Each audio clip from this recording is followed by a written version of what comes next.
जय शिवराय मित्रांनो, आज आपण आलो आहे राजगड किल्ल्याला। राजगड हा पुणे जिल्ह्यातील ऐतिहासिक किल्ला असून तो छत्रपती शिवाजी महाराजांच्या मराठे साम्राज्याची पहिली राजधानी होती। किल्ल्यावर पोहोचताच आपल्याला पहिला दरवाजा म्हणजे पाली दरवाजा लागतो। दरवाजातून आत गेल्या असता आपल्याला समोर तोरणा किल्ला दिसतो।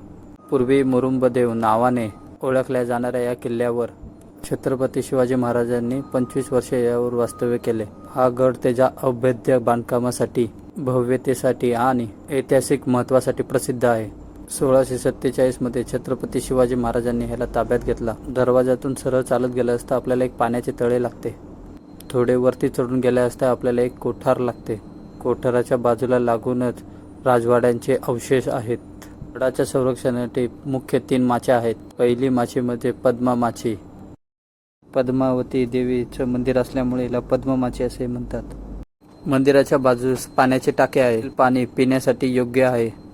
पुढे रामेश्वराचे दर्शन घेऊन मारुतीचे दर्शन घेतले। मंदिराच्या समोर लागूनच अमात्य सोनोपंत यांची समाधी आहे। समाधीच्या खालच्या बाजूस पद्मावती तळे आहे। त्यालाच बाजूला लागून रामगृह आहे। काही अध्याय उतरून गेल्यानंतर चोर दरवाजा लागतो। चोर दरवाजातून वर आले असता आपल्याला पद्ममाचीचा सुंदर असा नजारा बघायला भेटतो। मराठी शाहीची 25 वर्ष राजधानी व्यतिरिक्त सदर किल्ल्यावर राजाराम महाराजांचा जन्म व सईबाईचे निधन या महत्त्वाच्या घटना घडलेल्या आहेत। राजवाडा अवशेषाच्या पुढे गेल्यावर अंबरखाना लागतो। त्यास थोड्या पुढे सदर आहे। सदर ही गडावरची सर्वात महत्त्वाची अशी वस्तू आहे। इतिहास तज्ञांचं असं मत आहे की ही सदर नसून तटसर नौबत यांचं घर आहे। सदरच्या खालच्या साईडला एक गाभारा आहे। पूर्वेकडील डोंगराकडील माची म्हणजे सुरळ माची। ही माची 3 टप्प्यामध्ये आहे। मध्ये आपल्याला गुंजवणे दरवाजा लागतो। गुंजवणे दरवाजा म्हणजे एका मार्गे एक असलेल्या 3 प्रवेशद्वाराची एक मालिका। राजगडावर सर्वात उंच भाग म्हणजे पाले किल्ला होय। किल्ल्याकडे जाणारा रस्ता कठीण आणि अरुंद आहे। पाले किल्ल्यावर असलेल्या दरवाजाला महादरवाजा असे म्हणतात। सुरळ माचीला तटबंदी दरवाजा आहे। येथील तटबंदी 2 टप्प्यामध्ये विभागले आहे। प्रत्येक टप्प्याच्या सुरुवातीला चिखलती बुरुज आहे। दुसऱ्या टप्प्यात भुहेरी पारकोट्याची रचना आहे। तिथे एक उंच खडक लागतो। या खडकात 3 मीटर व्यासाचे एक छिद्र आढळते। याला नेढार किंवा हस्तिपस्तर असे म्हणतात। हे उत्तरेकडे असलेले भगीरथी देवस्थान आहे।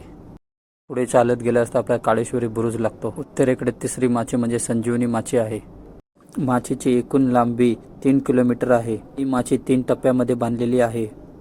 पहिला टप्पा उतरून गेल्यावर 3 तिहेरी बांधणीचा बुरुज लागतो। त्याला दुहेरी तटबंदी असे म्हणतात।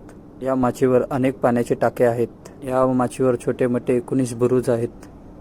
आळू दरवाजा हा तोरणा किल्ल्यावरून राजगडावर येणारा एकमेव मार्ग आहे। त्याच्या दरवाजावर वाघाने एक सांबर उताना पाडलेला आहे असे दाखवले आहे। गुंजवणे गावातून चोर दरवाजा मार्गे राजगडावर ट्रॅकिंगसाठी जाणारा लोकप्रिय मार्ग आहे। तुम्हाला ही राजगडाचा अनुभव घ्यायचा असेल तर 2 दिवस येऊन तुम्ही राजगडाचा पूर्णपणे अनुभव घेऊ शकता। तुम्हाला ही माहिती कशी वाटली कमेंटमध्ये कळवा आणि या व्हिडिओला शेअर, लाईक आणि सबस्क्राईब करा। जय शिवराय मित्रांनो।